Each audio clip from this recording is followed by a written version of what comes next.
9월입니다. 네. 가을은 천고마비의 계절이라고 합니다. 하늘이 높고 말이 살찐다고 하는데 저는 제가 자꾸 살이 쪄서 큰일입니다. 제가 근 2달 만에 이 수요 예배 강단에 오르는 것 같습니다. 7, 8월 참으로 바빴습니다. 교육부서 여름 행사가 있었고 또 영어 예배부와 함께 필리핀도 다녀왔습니다. 코로나 기간 동안 움츠렸던 부서들이 이번 여름 사역을 계기로 활짝 피었음은 다 하나님께 영광으로 올려드립니다. 오늘 우리가 함께 살펴본 말씀은 다니엘서입니다. 다니엘서는 우리가 너무나 잘 알고 있는 익숙한 마치 동화 같은, 동화가 아닌 실제로 일어났던 일이지만 그와 같은 이야기들이 많이 등장합니다. 특별히 다니엘의 세 친구들의 이야기는 우리 주일학교에서 빠지지 않고 등장하는 설교 본문이지요. 우상에게 절하지 않은 다니엘의 세 친구들은 풀무불에 던져집니다. 불을 평소보다 7배 뜨겁게 했기 때문에 마땅히 타 죽어야 합니다. 하지만 세 친구들을 붙들고 있었던 왕의 신하들, 왕의 수하들은 불에 타 죽는데 세 친구들은 천사가 보호하여 그 뜨거운 불 속에서도 이 세 친구들만 살아남게 됩니다. 또 하나의 재밌는 에피소드, 우리가 잘 아는 에피소드 하나는 시기와 질투를 받은 총리 다니엘이 사자굴에 들어가게 되는 이야기입니다. 굶주리고 배고픈 사자에게 다니엘이 살아남는 장면은 하나님께서 그 백성을 얼마나 사랑하시는지를 그 말씀을 통해서 우리에게 여실히 보여줍니다. 이와 같이 유명한 이야기들이 있는 성경책이 바로 다니엘서입니다. 다니엘서 1장부터 12장까지 쭉 읽다 보면 바벨론에 4명의 왕이 등장합니다. 느부갓네살 왕, 벨사살 왕, 다리오 왕, 고레스 왕, 이렇게 4명의 왕이 등장합니다. 유대인이지만 다니엘은 이 4명의 왕을 옆에서 보필하지요. 나라의 정권이 4번이나 바뀌었음에도 불구하고 계속해서 높은 간직을 유지하는 다니엘을 보면서 다니엘이 얼만큼 유능하고 뛰어나고 지혜 있는지를 보여줍니다. 다니엘을 평가한 다른 선지서의 내용을 잠깐 살펴보도록 하겠습니다. 에스겔 14장 14절 말씀입니다. 우리 같이 한번 읽어보도록 하겠습니다. 시작. 비록 노아, 다니엘, 욥 이 세 사람이 거기에 있었을지라도 그들은 자기의 공의로 자기의 생명만 건지리라. 나 주 여호와의 말이니라. 아멘. 다니엘과 동시대의 선지자가 있었습니다. 누구냐면 바로 에스겔입니다. 에스겔 선지자는 남유다가 멸망하는 것을 눈으로 지켜봤던 선지자입니다. 최근 새벽 낭독하고 있는 성경책이 바로 이 에스겔이지요.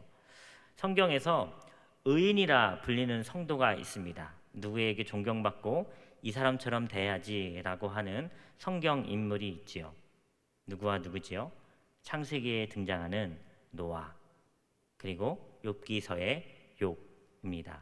우리는 노아나 욥의 그 에피소드를 들으면 노아같이 되어야지, 욥같이 우리가 의로워야지라는 말들을 합니다. 그런데 지금 이 에스겔 14장의 내용을 보면, 우리가 방금 읽은 14장 14절의 내용을 보면 하나님께서 다니엘을 어떻게 평가하고 있지요?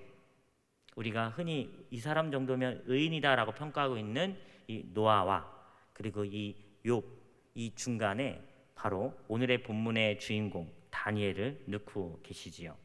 이 셋을 거의 동등하게 보고 계신 것입니다. 우리는 하나님께서 왜 이와 같이 다니엘을 평가하는지 오늘 본문 다니엘서 1장 8절을 보면 힌트를 얻을 수 있습니다. 1장 8절 말씀 아까 읽었지만 한 번 더 같이 읽어보도록 하겠습니다. 시작. 다니엘은 뜻을 정하여 왕의 음식과 그가 마시는 포도주로 자기를 더럽히지 아니하리라 하고 자기를 더럽히지 아니하도록 환관장에게 구하니. 아멘. 우리가 영상을 통해 보셨듯이 다니엘과 세 친구들은 남유다가 멸망하면서 바벨론에 사로잡혀온 유대인 노예들이었습니다. 하지만 바벨론 관리들의 눈에 띄어 궁에서 일할 수 있는 특권이 생겼습니다. 이런 이들에게 시련이 닥쳤지요. 그것은 당시 이스라엘의 율법상 이스라엘 백성들이 먹으면 안 되는 부정한 음식이 포함된 왕의 음식을 그들이 먹어야 했던 것입니다. 이것을 어기면 왕의 명령에 대한 불복종이고 다시 노예 생활로 혹은 죽음을 면치 못할 수도 있습니다. 그 아래 구절 1장 12절 말씀입니다. 다시 한번 읽어보겠습니다. 1장 12절 시작. 청하오니 당신의 종들을 열흘 동안 실험하여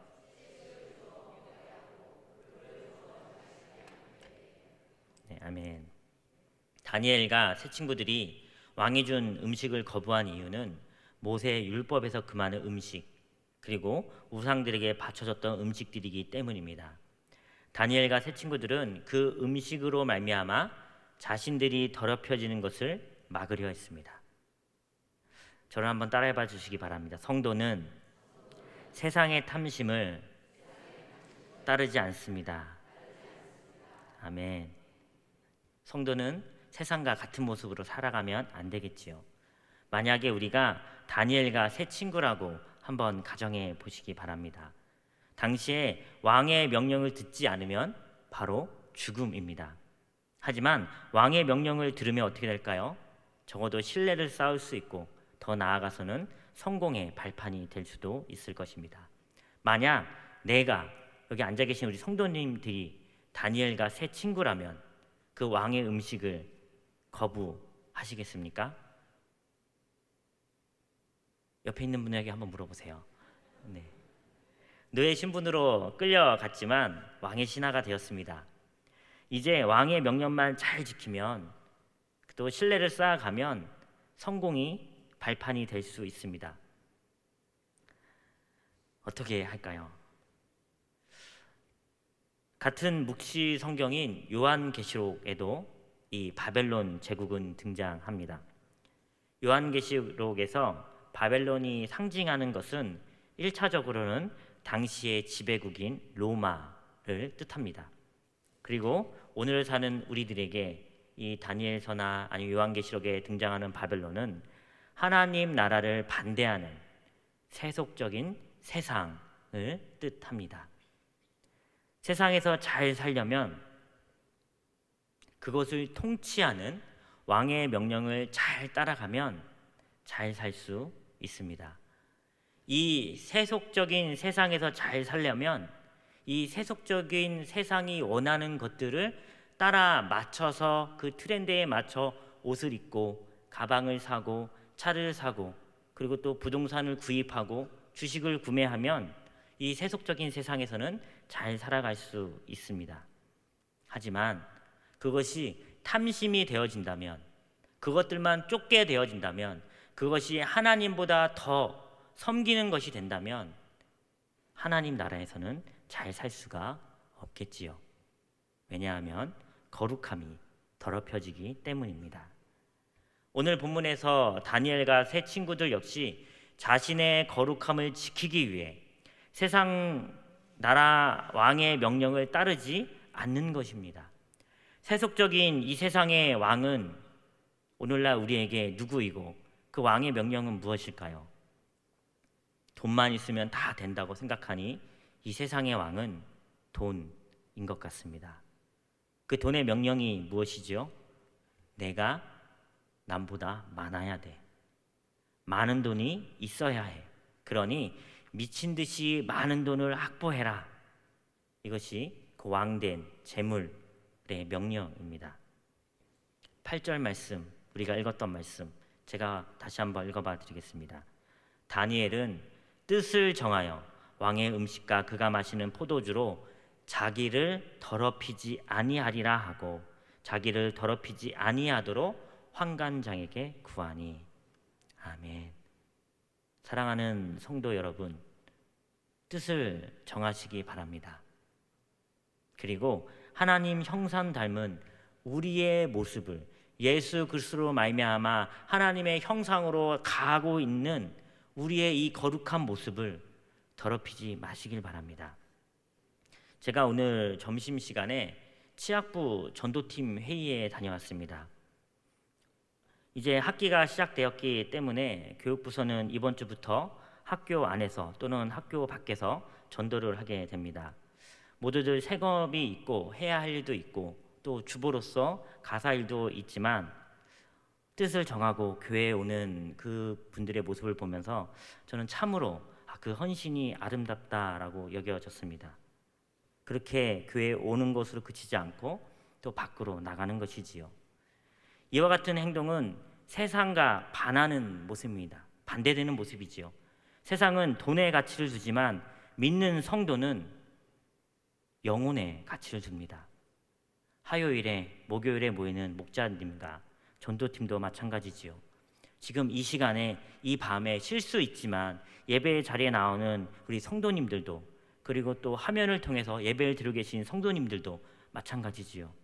우리의 가치가 돈이 아니라 이 세상이 아니라 이 세속적인 것이 아니라 하나님이시기에 우리가 지금 이 자리에 다 모여 있는 줄 믿습니다. 저를 한 번 더 따라해봐 주시기 바랍니다. 우리의 절대 가치는 돈이 아닙니다. 천하보다 한 영혼이 중요합니다. 아멘. 네. 우리는 돈에 따라 가고 서는 인생들이 아니지요. 우리는 하나님에 따라 가고 서는 인생들이 되어야 할 줄 믿습니다. 뜻을 정하여 왕의 음식을 먹지 않는 것은 목숨을 거는 행위입니다. 나를 더럽히지 않도록 하기 위해서 세상, 바벨론을 따르지 않기 위해 목숨을 거는 것이지요. 사랑하는 성도 여러분, 하나님 앞에서 뜻을 정하시길 바랍니다. 한번 목숨을 걸어 보시길 바랍니다.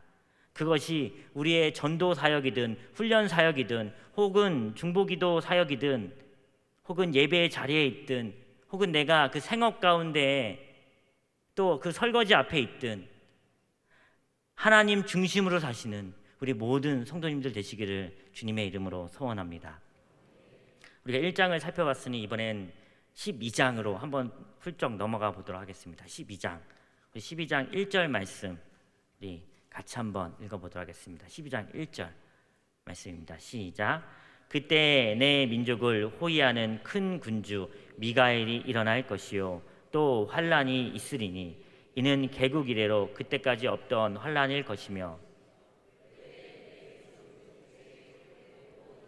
구원을 받을 것이라. 아멘. 제가 오늘 이 말씀을 통해서 전하고 싶은 첫 번째 메시지는 성도에게는 환란이 있다라는 것이지요. 구원받은 성도에게는 이 모양 저 모양으로 늘 환란이 있습니다. 아마 이미 신앙에 이 경륜이 있고 또 경력이 있으신 우리 권사님들 아마 그 환란을 이미 다 겪으신 것 같습니다. 우리는 이 다니엘서 12장의 내용을 살펴보면 신약의 계시록과 함께 세상의 종말에 대해 고민해 보게 되어집니다. 우리는 매우 조심스럽게 이 종말에 대해 해석해야 하는데요.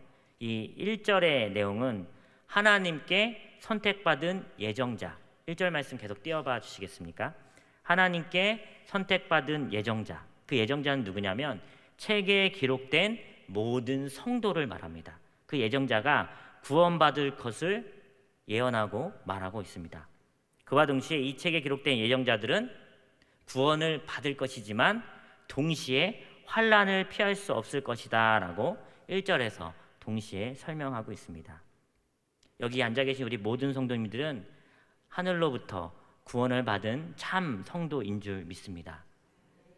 하지만 그와 동시에 우리는 이 땅 가운데 예수 믿기 때문에 그 예수 믿음으로 말미암아 환란을 피할 수 없는 존재들입니다. 마태복음 10장 16절 말씀입니다. 예수님께서 이렇게 말씀하시지요. 보라, 내가 너를 보냄이 양을 이리 가운데로 보낸가 같도다. 그러므로 너희는 뱀같이 지혜롭고 비둘기같이 순결하라. 아멘. 마태복음 10장의 내용을 보시면 예수님께서 제자를 부르시고 세상으로 다시 보내시는 본문이 바로 이 마태복음 10장입니다. 이렇게 제자들을 사랑하셔서 이렇게 초대하시고 다시 보내실 때 그들에게 예수님께서 뭐라고 말씀하시죠? 10장 16절 내가 너희를 보냄이 양, 이리 가운데 보낸가 똑같다라고 말씀하십니다. 양, 어떤 존재지요? 힘없고 나약한 존재들입니다. 그에 반해 이리는 어떤 존재지요? 날카롭고 매섭고 양을 잡아먹는 존재들입니다. 예수님께서 말씀하시죠. 제자를 파송하시면서 내가 너희를 보냄이 양을 이리 가운데 보낸가 같도다. 여기 앉아있는 우리 모든 성도가 사실은 저 문을 나갈 때 우리는 모두 양대이기 때문에 이 세상의 이리들에게 이리 물리고 저리 찢기고 이렇게 피해보고 저렇게 양보해야 되는, 예수 믿기 때문에 희생해야 되는, 때로는 억울해야 하는 일들이 참 많을 것입니다. 하지만 그와 같은 일들이 많을수록 예수님의 참 제자인 줄 믿습니다. 하나님께로부터 구원받은 참 성도인 줄 믿습니다. 사랑하는 성도 여러분, 진짜 성도의 삶은 양이 이리 가운데 들어가서 갈기갈기 찢겨지는 것입니다. 세상의 권력에 찢기고 세상의 성공에 찢기게 됩니다.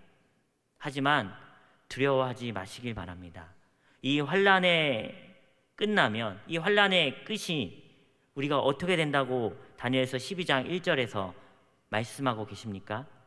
책에 기록된 이름 그대로 이것이 우리의 소망이지요. 구원받을 것이라고 적혀 있습니다. 우리가 비록 이 땅 가운데서 찢겨지는 환난과 핍박이 있을 수 있겠지만 날 구원하신 우리 구주 예수께서 우리를 분명히 구원하셨기에 우리의 인생에는 소망이 있는 줄 믿습니다. 12장 2절 말씀인데요, 우리 같이 한번 읽어보도록 하겠습니다. 12장 2절 말씀 시작. 땅의 티끌 가운데에서 자는 자 중에서 많은 사람이 깨어나 영생을 받을 자도 있겠고 수치를 당하여서 영원히 부끄러움을 당할 자도 있을 것이며. 아멘. 종말론적 설교에 혹은 강의에 빠지지 않는 주제는 바로 부활입니다. 부활은 누가 하는 것일까요? 부활. 예수 그리스도가 오실 때에 우리의 육체가 부활할 줄 믿습니다. 근데 재밌는 것은 믿는 사람이든 믿지 않는 사람이든 예수 그리스도가 다시 오시는 이 날에 모든 육체가 부활합니다. 억울할 수 있겠지요. 나는 믿어서 부활하는데 믿지 않는 사람들이 부활한다니.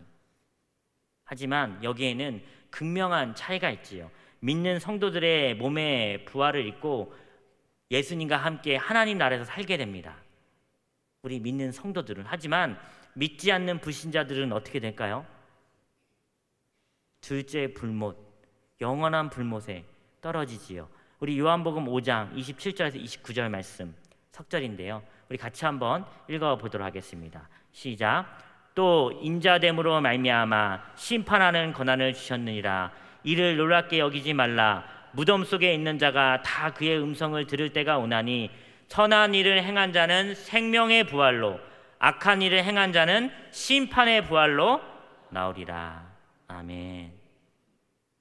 우리 모두 부활합니다. 믿는 자나 믿지 않는 자나. 그리고 그 머물 곳은 지옥인지 천국인지는 예수님께서 심판하시고 예수님께 그 심판의 권세가 주어졌기에 구원받은 성도는 생명의 부활로, 믿지 않는 자들은 심판의 부활로 모든 육체가 다 부활하게 되는 것이지요. 오늘 우리가 살펴본 구약성경 다니엘 12장 2절 말씀 내용에 세상 끝날 날에는 분명히 심판이 있다라고 말합니다. 이 12장 2절 말씀을 보면 두 가지 부류의 사람이 등장합니다. 2절 말씀 제가 한번 읽어봐 드릴게요. 땅의 티끌 가운데서 자는 자 중에서 많은 사람이 깨어나 영생을 받는 자도 있겠고, 이게 첫 번째 분류의 사람입니다. 두 번째 분류는 수치를 당하여서 영원히 부끄러움을 당할 자도 있을 것이며. 어떻게 두 가지 분류가 되지요? 먼저 첫 번째 사람, 영원한 삶, 영생을 받은 자, 바로 저와 우리 성도님일 줄 믿습니다. 두 번째 사람은 어떤 사람이지요? 동일한 영원한 삶을 살지만 부끄러움을 당할 자, 수치를 당할 자, 그 영영한 지옥불에 들어갈 자가 있다는 것이지요.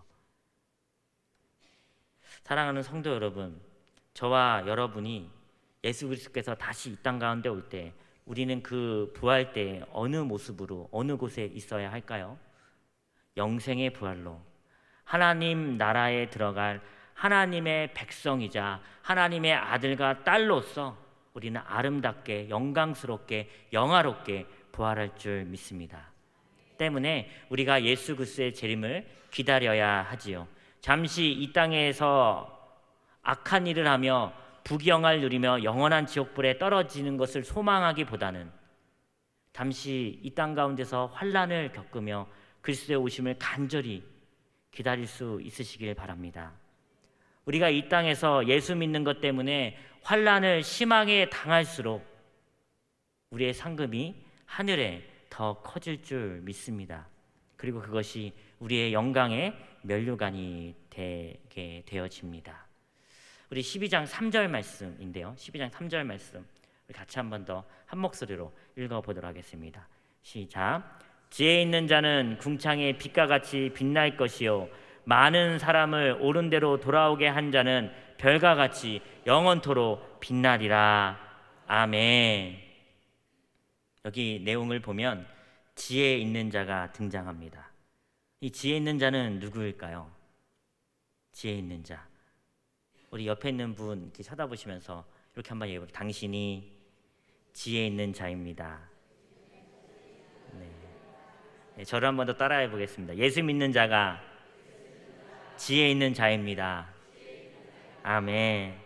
네, 우리가 지혜라는 단어가 정말 많이 나오는 성경은 잠언서지요. 그 잠언서에서 지혜를 뭐라고 얘기하고 있지요? 하나님을 경외하는 것이라고 합니다. 참 지혜는 하나님을 경외하는 자에게 주어질 줄 믿습니다. 그리고 그 지혜의 근원 되시는 분, 그 지혜 자체는 누구시지요? 바로 우리 구주 예수 그리스도입니다. 다니엘 12장 3절의 말씀은 이 구원받은 자, 예수 그리스도를 선물로 받은 자에 대한 설명입니다. 예수 그리스도를 선물로 받은 자들은 결국은 어떻게 된다라고 명료하게 확실하게 이야기하고 있습니까? 궁창의 빛과 같이 빛나는 영광을 누릴 것이다 라고 말하고 있죠.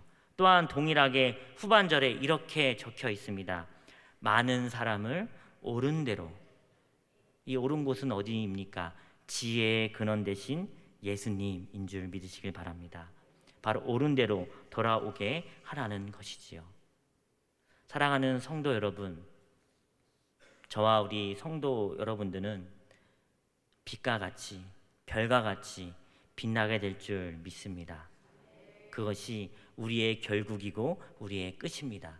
잠시 살아가는 이 나그네 같은 이 인생에는 우리에게 때로는 환난과 고난과 핍박이 올 수 있지만 우리의 생명 대신 우리를 구원하신 예수 그리스도께서 마지막 날에 우리를 지키시고 돌보시기에 우리의 결국은 영원한 나라 하나님과 함께하는 하나님 나라에서 함께 있는 그 천국이 될 줄 믿습니다. 그런데 이렇게 구원받은 성도들이 많은 사람을 옳은 대로 데리고 와야 하지요. 교회의 궁극적인 목적 무엇입니까? 저를 한 번 더 따라해 봐 주시기 바랍니다. 하나님 나라의 확장입니다. 네, 아멘. 하나님 나라의 확장을 위해 우리가 선교하기 위해 일본도 가고 필리핀도 가고 몽골도 가고 그리고 또 이 국내에서 낙도도 가고 이 지역 선교를 섬기기 위해 붕어빵도 커피트럭도 부르고 왜지요? 우리의 궁극적인 목적이 성도됨의 목적이 하나님 나라의 확장이기 때문입니다. 이제 우리 구미 상목교회는 하나님 나라의 모형으로서 우리 구미 상목교회가 하나님 나라의 모형인 줄 믿습니다. 그 모형이기에 하나님 나라의 확장을 이뤄야 하지요. 하반기가 시작되었습니다. 우리는 이제 무엇을 중심에 두고 무엇을 가치에 두시겠습니까? 내 바쁨, 내 살 것, 그것에 더 염두하고 염려하고 거기에 몰두하겠습니까? 아니면 하나님의 사역, 한 영혼, 또 예배드리는 것, 하나님의 은혜를 사모하는 것에 더 염두에 주시겠습니까? 사랑하는 성도 여러분, 예수 중심으로 사시기를 주님의 이름으로 소원합니다. 영혼의 절대 가치를 두고 하나님 중심으로, 예수 중심으로 사시는 참된 성도님들 다 되시기를 주님의 이름으로 축복합니다.